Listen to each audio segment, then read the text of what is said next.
৪২টা রাজনৈতিক দলের প্রস্তাবনার সামারি বা ৪২টা রাজনৈতিক দলের মতামতের ভিত্তিতে একটা ৩১ দফার রূপরেখা কিন্তু আমরা যুগপৎ আন্দোলনে দিয়েছিলাম। তো তারা জুডিশিয়ারি রিফর্মের কথা বলছে, ওখানে আমরা দিয়েছি। দুর্নীতি দমন কমিশনকে কীভাবে শক্তিশালী করা যায় সেটার কথা আমরা বলেছি। এখনকার বর্তমান প্রেক্ষাপটে যে ইন্টারিম গভর্নমেন্ট, আমি একটা বিষয়ে খুব আপত্তি করছি এবং এইটা আমার মনে হয় যে রাজনৈতিক দলগুলো প্রচণ্ড রকমের ভাবে এটা নিয়ে আপত্তি জানাবে।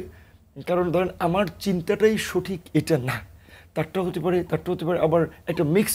একটা স্টেট তো একজন ইন্ডিভিজুয়ালের চিন্তা দিয়ে নির্ধারণ হয় না, একটা কম্বাইন্ড পলিসি, কালেকটিভ পলিসি দিয়ে রাষ্ট্র পরিচালিত হয়।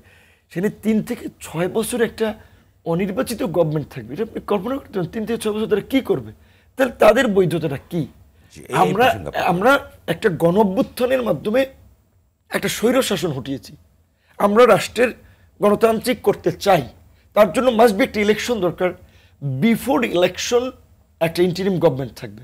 সেটা যেমন আমাদের কেয়ারটেকার গভর্নমেন্ট ছিল ৩ মাসের, এখন সেটা ৩ থেকে হাইয়েস্ট ৬ মাস হতে পারে।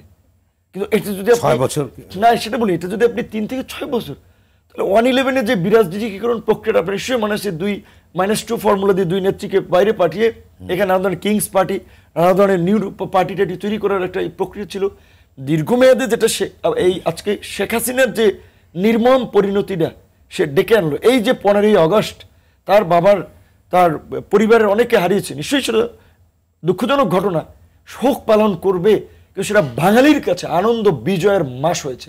কারণ এটা শেখ হাসিনার একঘেয়েমি এবং একরোখা চরিত্রের কারণে, যে তিনি কারো মতামত নেন নেই, কোনো প্রতিষ্ঠানকে তিনি সঠিকভাবে চলতে দেননি, সব ভেঙে চুরে তার মতো করে গড়ে তুলেছেন। এখন এই যে 3 থেকে 6 বছর একটা অনির্বাচিত সরকার যদি থাকে, তিনি কিন্তু ওই দিকে যাবে। এখানে নির্বাচিত সরকার জাতির সামনে রাজনৈতিক দল সব ম্যানিফেস্টো দেখ যে আমরা পাওয়ারে আসলে আমরা এটা গুরুত্বপূর্ণ কথা, আমি যে ম্যানিফেস্টো দেবে, তারা সেটা রিভিউ করবে, ক্রিটিসিজম দেবে যে এই পার্টির এটা আমরা নিন্দা জানাই, এই পার্টির এটা অ্যাকসেপ্টেড।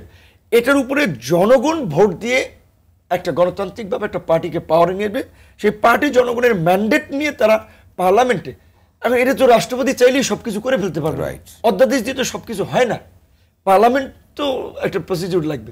তো এখন যারা এই ধরেন আমাদের ছাত্র বা তরুণ বন্ধুরা তো একেবারে, ইভেন আমিও পুরো রাষ্ট্র পরিচালনায় পার্লামেন্ট সম্পর্কে এত অভিজ্ঞ না, আমি তো পার্লামেন্টে ছিলাম না, শিখতেছি।